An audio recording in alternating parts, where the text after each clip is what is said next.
Hello dear students, good morning. Once again welcome in the series of application of tense. As you all know, previous video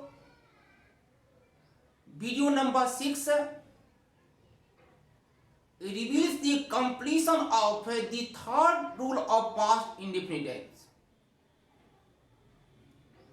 Today I am going to teach you other rules regarding past indefinite tense. But before my teaching, I want to suggest you all, don't embrace, don't feel any panic. Try to learn what I am teaching you all. If in case of not understanding all my teaching, the contents of my teaching will be repeated when your class is resumed. Therefore, try to understand what I am teaching. Listen carefully. Listen, again and again listen. Apply your vital power. Apply your thinking.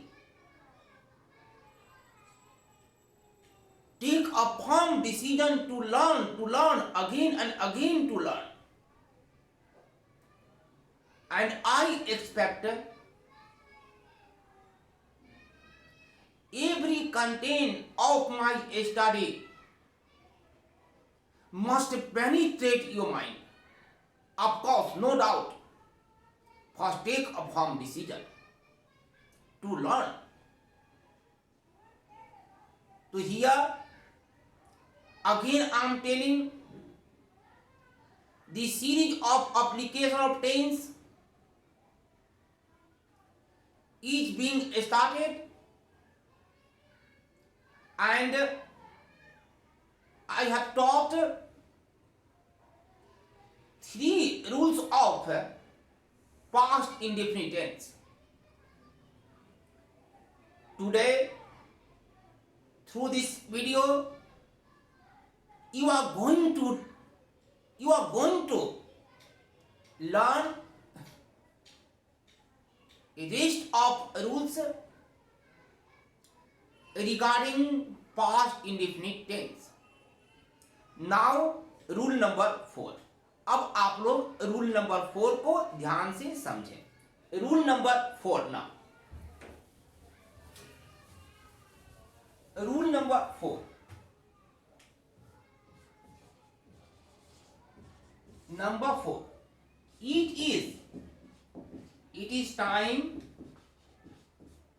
a good time, a great time, a huge time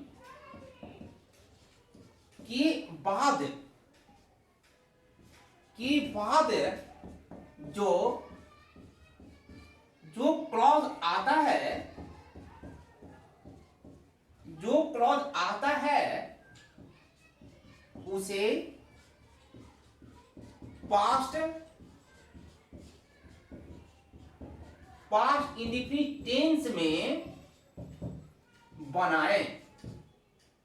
बनाए या लिखें. आप समझो, ध्यान सुनना. It is time, it is a good time, it is a great time, it is a huge time के बाद जो क्लॉज आए उसे पास्ट इंडेफिनिट टेंस में बनाए या लिखें. पास्ट इंडेफिनिट टेंस में. अब इसका क्या मतलब हुआ, ध्यान से इसको सुनना. इट इज टाइम, यही समय है।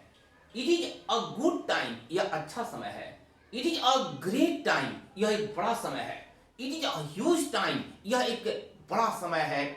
यह एक बड़ा समय मीन्स ग्रेट समय है के बाद जो क्लॉज आए उसे पास्ट इंडेफिनिट टेंस में बनाते हैं। लेकिन अब इसको हम एग्जाम्पल से अच्छी तरह से समझें। एग्जाम्पल समझें। Example number first, example first है, यही समय है जब मैं खेलता हूं। खेलता हूं, देखो ये बड़ा दिलचस्प सेंटेंस है। यही समय है जब मैं खेलता हूं। देखो जब मैं खेलता हूं, यहां पर हम प्रेजेंट इंडेफिनिट टेंस लिखे हैं। अब इसका हम ट्रांसलेट करते हैं, यही समय है। It is time, it is time, यही समय है। वेन, वेन मतलब जब, आप वेन लिख भी सकते हैं, वेन को छुपा भी सकते हैं। जब मैं खेलता हूं, when I play, when I play. अब देखो तो वेन आई प्ले हम इसके अनुसार प्रेजेंट इंडेफिनिट बना दिए। यही समय है जब मैं खेलता हूं, कोई भी जानता है मैं खेलता हूं, आई प्ले। लेकिन ये रॉन्ग हो गया। ये नियम ही है, ये पार्टिकुलर रूल है, यह एक स्पेशल रूल है कि इट इज टाइम के बाद हमेशा पास्ट इंडेफिनिट टेंस का प्रयोग करें। और ध्यान रखें, पास्ट इंडेफिनिट का प्रयोग करें लेकिन उसका हिंदी प्रेजेंट इंडेफिनिट टेंस में पता लगाएं, ये रूल है। तो इसका मतलब हुआ कि इसका करेक्ट हुआ, इट इज टाइम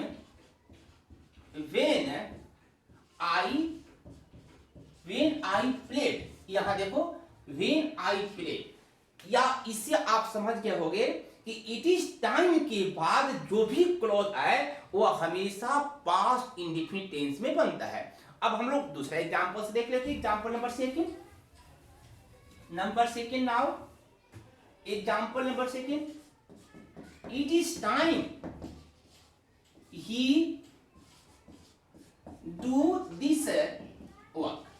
अब बताओ, इट इज टाइम, अब वही हिंदी बोलना है। इट इज टाइम, यही समय है जब यहां छुपा है, जब वह इस काम को करता है। ऐसे बोलना पड़ेगा, करता था नहीं, करता है। लेकिन आपका आंसर होगा पास्ट इंडेफिनिट में did.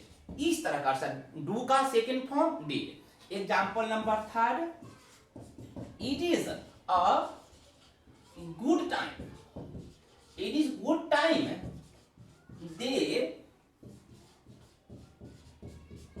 They consult me.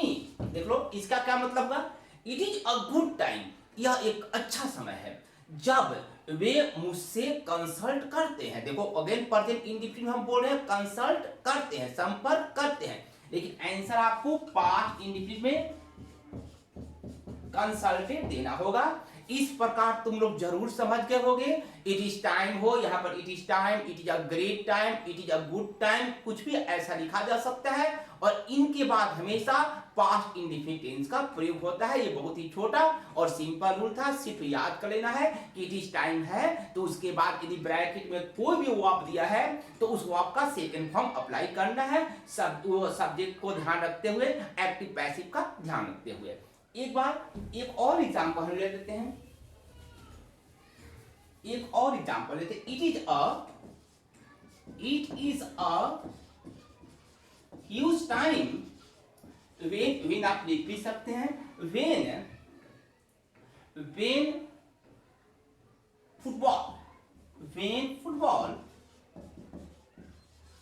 Football play. अब बताओ, it is a huge time, यह ह्यूज टाइम है व्हेन फुटबॉल प्ले। और हम यहां बता दें पैसिव फॉर्म का जरूर ध्यान रखना। अब तुम लोग बोलोगे यही समय है जब फुटबॉल खेलता है। अरे फुटबॉल खेलता है नहीं, फुटबॉल खेला जाता है। और यदि हम तुमसे ट्रांसलेशन पूछें फुटबॉल खेला जाता है इसका अंग्रेजी बनाओ, तो फुटबॉल इज प्लेड। लेकिन ये नियम ही है, ये पार्टिकुलर रूल है कि it is time, it is huge time के बाद हमेशा पास्ट इंडेफिनिट अप्लाई होता है। हालांकि उसका हिंदी प्रेजेंट इंडेफिनिट में ही फाइंड आउट करते हैं। तो बताओ पास्ट इंडेफिनिट का पैसिव फॉर्म क्या होगा, वाज व प्लस V3। क्योंकि फुटबॉल है इसलिए आंसर हुआ आंसर वाज प्लेड। ये आपका रूल नंबर 4 था। Now rule number 5। Rule number 5, rule number 5, ध्यान देना। As if, as if, as though, ये एज इफ है, इसके बाद एज दो लिखा हुआ है। इन दोनों का एक ही हिंदी होता है, मानो। मानो वह ऐसा दिखता है मानो फिल्म एक्टर हो, वह ऐसा चलता है मानो शराबी हो। मानो, एज इफ का मतलब एज दो मतलब मानो। याद रखना है कि एज इफ और एज दो के बाद हमेशा हमें एज इफ और एज दो के बाद जो क्लॉज आता है उसके साथ हमेशा वर का प्रयोग होता है। वर किसी भी पर्सन के साथ, चाहे वो फर्स्ट पर्सन हो, सेकंड पर्सन हो, ही हो, सी हो, आई हो, किसी के साथ वर का प्रयोग होता है। ये बड़ा दिलचस्प बात है और तुम लोग को जानना चाहिए कि verb to be, is, am, are, was, were इत्यादि को अप्लाई करने के लिए पूछे तो ब्रैकेट में बी दिया रहेगा। यदि नहीं समझ में आया तो कोई बात नहीं, एग्जाम्पल से क्लियर हो जाएगा। एज इफ, एज दो, इसका हिंदी में मानो के बाद,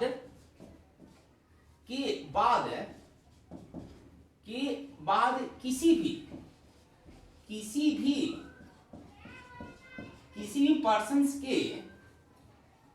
पर्सन्स के साथ वर का प्रयोग होता है। किसी भी पर्सन्स के साथ वर का प्रयोग होता है। एग्जाम्पल ले लो पहले हिंदी में। एग्जाम्पल, वह दिखता है मानो वह नेता हो।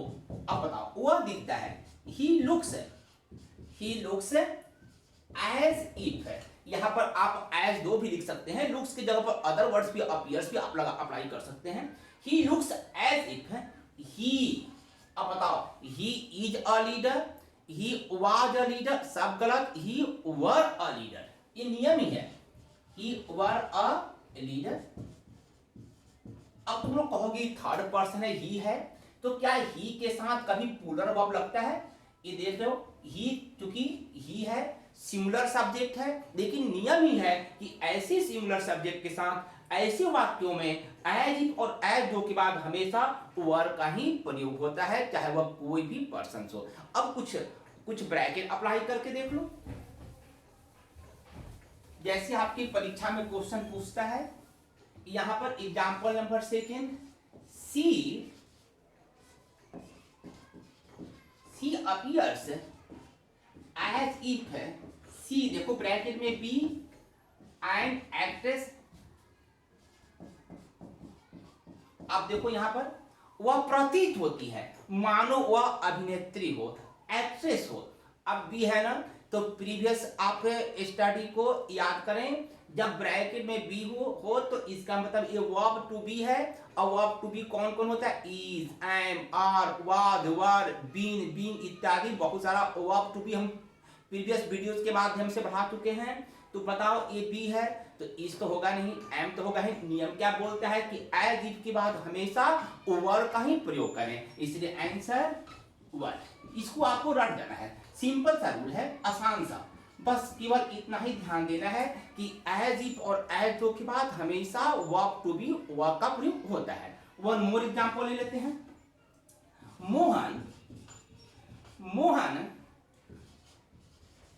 walks as if, Mohan walks as if he, bracket में बी, ही ब्रैकेट में बी अ सोशल वर्कर, अब बताओ, मोहन चलता है मानो वह सामाजिक कार्य करता हो। यहां पर बी है, उसी तरह का आंसर वर। तो जरूर ये छोटा सा रूल था, आप रूल नंबर 5 भी समझ गए। अब रूल नंबर 6, ये पास्ट इंडेफिनिट टेंस का अंतिम रूल है, rule number 6। Now rule number 6, rule number 6 देखो, ध्यान सुनना। इच्छा से संबंधित या कल्पना भी कह सकते हैं, इच्छा से संबंधित या कल्पना से संबंधित जो वाक्य है जिसके एससी में, एससी याद करो, एससी और पीसी, एससी में हमेशा वर का प्रयोग होता है, चाहे वह कोई भी पर्सन क्यों न हो, तीनों पर्सन के साथ वर का प्रयोग होता है। आप लोग सोचते होंगे इसका क्या मतलब हुआ, अभी हम बोर्ड पर लिखेंगे तब भी क्लियर हो जाएगा। यहाँ पर हम सीधा एक एग्जांपल दें, यदि मैं पक्षी होता, इसको बोलते हैं इच्छा वाला वाक्य या कल्पना वाला वाक्य। यदि मैं भारत का पीएम होता, यदि तुम नेता होते, यदि मैं शिक्षक होता, if I were a teacher, if I were a leader, if I were the PM of India. देखो बार बार वर बोल रहे हैं, यहाँ पर हम आई बोल रहे थे, यहाँ पर ही सी कुछ भी हम कर दो। यदि वह नेता होती, if C were a leader. तो इस प्रकार की जितनी भी इच्छा वाले वाक्य हैं, इच्छा वाले वाक्यों के एससी में हमेशा वर का प्रयोग होता है। तो आप लोग कहोगे कि इच्छा वाला वाक्य किस किस शब्द से स्टार्ट होता है? बहुत सारा शब्द है, वैसे सामान्यतः हम 3 वर्ड यहाँ पर बोलेंगे।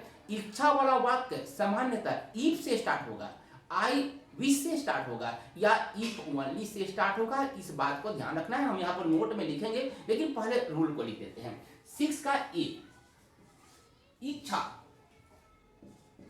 इच्छा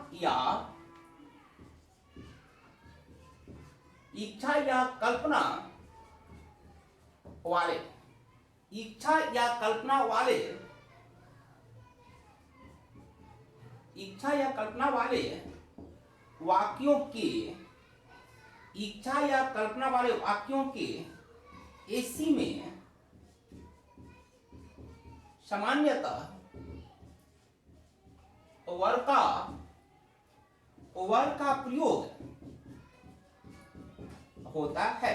ध्यान देना, इच्छा या कल्पना वाले वाक्यों के एसी में समानतः वर का प्रयोग होता है, वर का प्रयोग होता है। आप लोग कहोगे कि ये एसी क्या है, बताओ, इसका पूरा डिटेल हम आपको बता दिए हैं। एसी क्या है, एसी और पीसी का रूल पूरी तरह से हम आपको प्रेजेंट इंडेफिनिट टेंस में बताए हैं। एक बार उसको मेमोराइज कर लेना, उसको बढ़िया से स्टडी कर लेना एसी को। और यहाँ पर देखो, इच्छा वाले वाक्य या कल्पना वाले वाक्य एसी में वर का प्रयोग होता है। हम यहाँ पर जल्दी से क्लियर कर दें नोट में कि किस किस शब्द से इच्छा वाला या कल्पना वाला वाक्य प्रारंभ होता है। यहाँ पर note, if comma I wish या इफ ओनली से इच्छा वाला या वाले वाक्यों को, इच्छा वाले वाक्यों को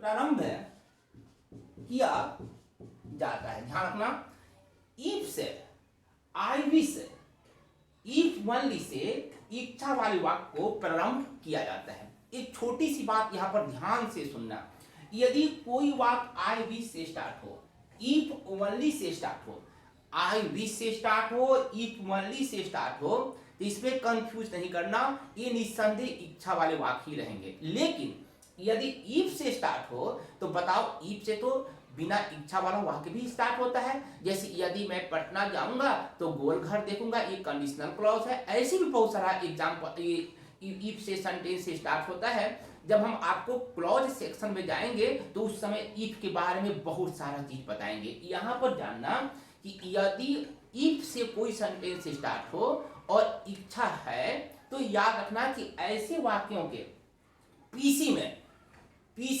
वुड, WOULD, वुड अवश्य दिया रहेगा, याद रहेगा। फिर से, यदि इफ से कोई सेंटेंस स्टार्ट हो, और हिंदी में तो हम लोग हिंदी भाषी हैं, स्पष्ट जान जाओगे, हिंदी में लिखा रहेगा यदि मैं पक्षी होता तो आकाश में उड़ता। ये कोई भी जान जाएगा, यदि मैं पक्षी होता तो आकाश में उड़ता इच्छा वाला वाक्य है। लेकिन यदि अंग्रेजी में इफ से स्टार्ट हो और उसके पीसी में वुड दिया हो, वुड, तो समझो कि वह इच्छा वाला वाक्य है और एसी में वर्ब को अप्लाई कर देना। लेकिन यदि आई विश से कोई सेंटेंस स्टार्ट हो, इफ ओनली से स्टार्ट हो, तो वह इच्छा वाला वाक्य ही रहेगा। तो देखो यहाँ हम कुछ एग्जाम्पल देते हैं। एग्जाम्पल, एग्जाम्पल नंबर फर्स्ट, पहले ऐसे लेते एग्जाम्पल नंबर फर्स्ट हिंदी में, यदि मैं पक्षी होता तो मैं आकाश में उड़ता। आप देखो, यदि मैं पक्षी होता तो आकाश में उड़ता, इसका ट्रांसलेशन पूरा डिटेल क्लॉज वाली चैप्टर में पढ़ाएंगे। इसको एडवर्ब क्लॉज ऑफ कंडीशन बोलते हैं। आप एडवर्ब क्लॉज के बारे में आप बहुत सारा चीज आगे पढ़ेंगे, लेकिन फिलहाल जानो कि यदि मैं पक्षी होता, ये इच्छा वाला वाक्य है। कैसे बनेगा? If I were a bird, if I were a bird, मैं आकाश में उड़ता, I would fly in the sky। देखो, if I were a bird, I would fly in the sky। याद रखना, इसी को यदि हम ऐसे लिख दें, यदि मैं पक्षी होता, यहीं पर हम आधा छोड़ दें, यदि मैं पक्षी होता, तो कभी कभी वाक्य को पूरा जब लिखेगा ना, यदि मैं पक्षी होता, उसमें पीसी जोड़ देगा कि मैं आकाश में उड़ता, तो यहाँ पूर्ण विराम रहेगा। लेकिन केवल एसी देके छोड़ दे, यदि मैं पक्षी होता, तो यहाँ पर एक्सक्लामेशन, साइन ऑफ एक्सक्लामेशन, ये साइन ऑफ एक्सक्लामेशन भी आप आगे पढ़ोगे, साइन ऑफ एक्सक्लामेशन का चिन्ह होगा। तो इसको आधा बना दो, इफ केवल एसी बना दो, if I were a bird. देखो इस तरह से। तो बताओ, यदि आपको ध्यान से समझना, यदि परीक्षा में यही क्वेश्चन आ गया और यहाँ पर वुड दिया रहेगा, तो समझ जाना इच्छा वाला वाक्य है, और यहाँ पर आपको वर अप्लाई करना है, ब्रैकेट में बी दिया रहेगा। और यदि अधूरा एसी दे दे, तो अपने यहाँ पर साइन ऑफ एक्सक्लामेशन दिया रहेगा, तो समझ जाना कि ये इच्छा वाला वाक्य है। अगर यहाँ पर ब्रैकेट में बी दिया रहेगा, तो उसमें आपको वर आंसर देना है। ये इफ के बारे में हुआ। लेकिन यदि आई विश से स्टार्ट हो, इफ ओनली से स्टार्ट हो, तो समझ जाओ वो इच्छा वाला वाक्य है। तो क्या हम एक बार और रिपीट करें? चलो एक बार और रिपीट करते हैं, ध्यान से सुनो, ध्यान से सुनना। यदि कोई इच्छा वाला वाक्य है, तो इच्छा वाले वाक्य के पीसी में वुड जरूर दिया रहेगा। तो जब वुड दिया रहेगा, तो तुम समझ जाओगे कि इच्छा वाला वाक्य है, अर्थात एसी में यहाँ पर वर अप्लाई कर देना, ब्रैकेट में बी दिया रहेगा। ठीक। और यदि मान लो एसी आधा दिया रहे, सॉरी, यदि सेंटेंस आधा दिया रहे, मींस इनकम्प्लीट दिया रहे, और केवल एसी दिया रहे, तो एसी दिया रहे तो आप समझना कि एसी दिया है, तो हाँ, जब एसी दिया रहेगा और इनकम्प्लीट दिया रहेगा, तो एक साइन ऑफ एक्सक्लामेशन जरूर रहेगा। तो जब साइन ऑफ एक्सक्लामेशन रहेगा, तो जान जाना कि ये इच्छा वाला वाक्य है, अतः यहाँ पर ब्रैकेट में बी दिया है, तो आपको वर अप्लाई करना है। और एक बार फिर से रिपीट कर दें, और यदि इफ ओनली है, आई विश है, तो वो इच्छा ही है, उसके साथ तो वर लगेगा ही लगेगा। तो हम इस दूसरा एग्जाम्पल अब जो हम अंग्रेजी में देंगे, अप्लाई करके देखना। देखो देखो, if number second, if he bracket में be, if he be a leader, he would do something for the society। अब बताओ, if he ब्रैकेट में be a leader, he would do something for the society। आप समझ जाओ इच्छा वाला वाक्य है, यहाँ पर would है, यहाँ बी दिया हुआ है, चुपचाप आंसर इसका वर अप्लाई कर दो, ये दिया है। हिंदी क्या हुआ?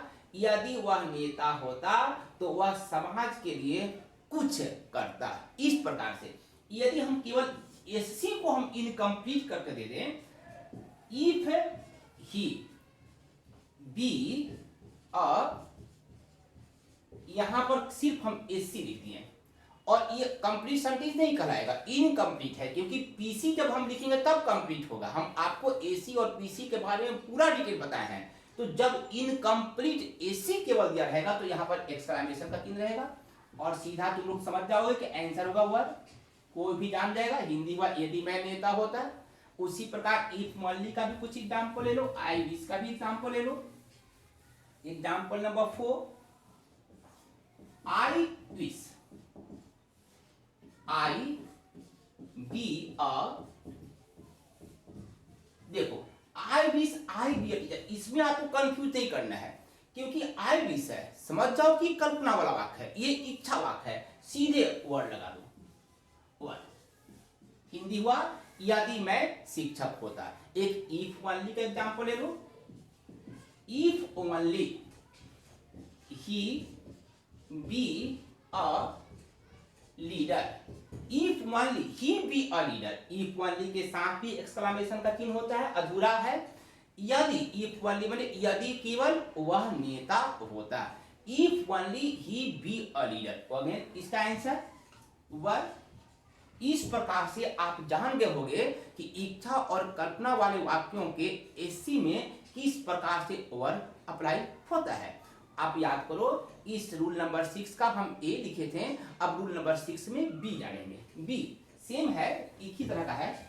नंबर बी, नंबर बी देखो, अभी भी हम क्या बोले, इच्छा वाले जितने भी वाक्य हैं, इच्छा वाले वाक्यों के एससी में वर का प्रयोग होता है, सिंपल। लेकिन मान लो एससी में वर नहीं अप्लाई करना हो, ब्रैकेट में कोई मेन वर्ब दिया हो, यदि ब्रैकेट के अंदर बी नहीं देकर कोई मेन वर्ब दिया हो, तो याद रखना कि उस मेन वर्ब को हमेशा पास्ट इंडेफिनिट टेंस में अप्लाई करते हैं।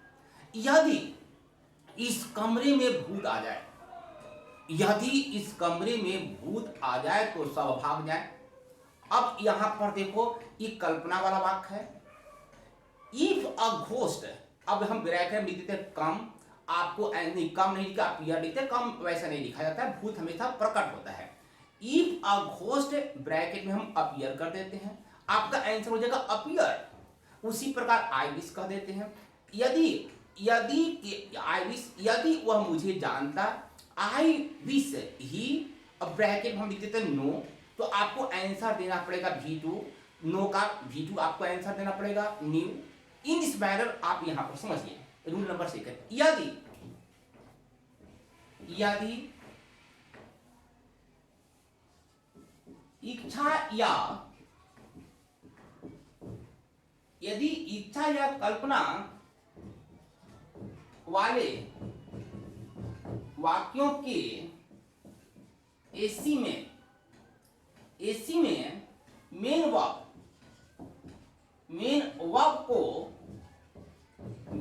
को अप्लाई करना हो, तो उस मेन वर्ब को पास्ट इंडेफिनिट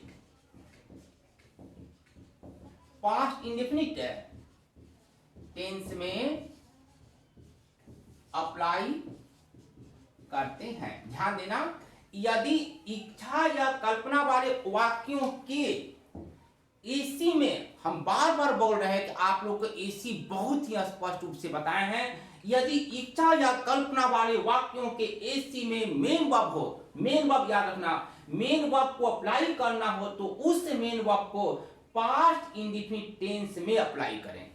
एग्जांपल से हम समझ लेते हैं। Example, if example number first, if a ghost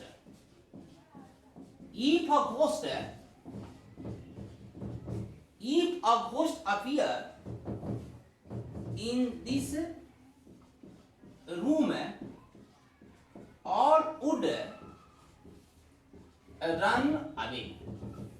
अब बताओ, तुम खुद ही जान जाओगे कि इच्छा वाला वाक्य कल्पना वाला वाक्य, बोलो कैसे जानोगे। अभी बोले हैं कि कल्पना वाले वाक्यों के या इच्छा वाले वाक्यों के पीसी में उड़ रहेगा, तो देखो तो यहां पर और उड़ रन अवे, सब भाग जाएंगे, है कि नहीं। ये उड़, तो जान जाना कि ये कल्पना वाला वाक्य है। और कल्पना वाले वाक्य में क्या बोले कि यदि मेन वर्ब अप्लाई करना हो, अपीयर माने प्रकट होना, मेन वर्ब अप्लाई करना हो, तो वह मेन वर्ब को हमेशा पास्ट इंडेफिनिट टेंस में रखना है, इसलिए आंसर हुआ अपीयर।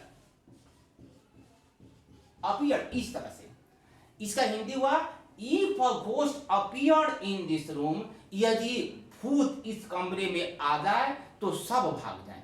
ये आपका V2 हुआ। ये बहुत इंपॉर्टेंट मैटर है, आप इसको जरूर फॉलो करना। बहुत सारा सेट देंगे, अपने आप क्लियर हो जाएगा। Example number second, if only he know me. बताओ इसका क्या मतलब हुआ? If only he know me, यदि वह मुझे जानता, यदि वह मुझे जानता। देख लो, इफ ओनली है, इच्छा वाला वाक्य है, इच्छा वाले वाक्य के ब्रैकेट में आपको मेन वर्ब दिया है और मेन वर्ब यहां अप्लाई करना है, तो मेन वर्ब को हमेशा पास्ट इंडेफिनिट टेंस में अप्लाई करें। इसलिए आंसर हुआ न्यू, आंसर V2 न्यू।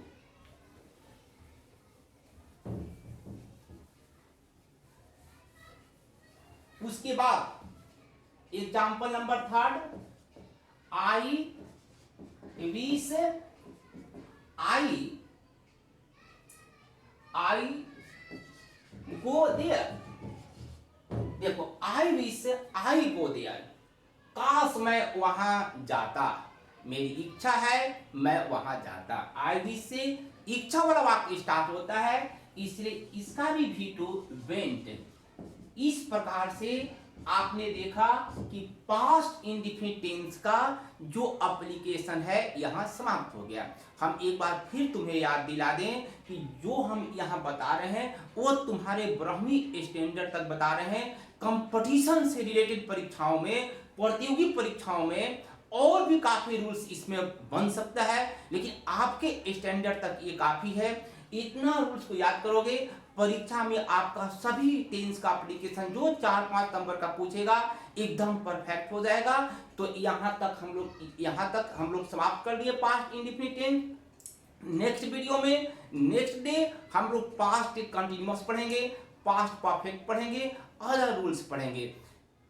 याद रखना कि सभी लड़के सभी रूल्स को ढंग से पढ़ो, घबराओ नहीं, एकदम पैनिक मत बनो, कोशिश करो, ट्राई करो। ये चूंकि लॉकडाउन क्लास है, इंटरेक्शन तो हो नहीं सकता, आप तो डायरेक्ट हमसे कोई क्वेश्चन पूछ नहीं सकते जैसे कि आप लोग क्लास में पूछते थे, लेकिन जो कुछ भी आपको रिसोर्स मिल रहा है उसको आप कंसंट्रेट रहो, कुछ पढ़ो। Thank you.